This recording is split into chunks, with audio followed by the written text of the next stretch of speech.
to say the least.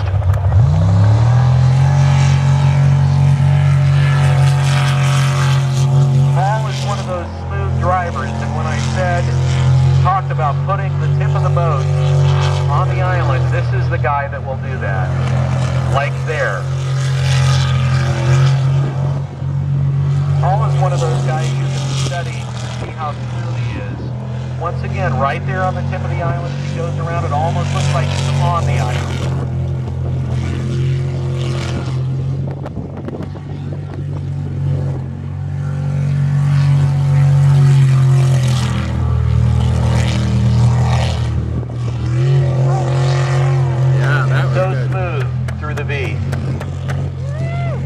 What really holds Paul back is the fact that he has such a heavy pull of the boat and light is fast, and yet he still manages to regularly place and put down great runs like that one.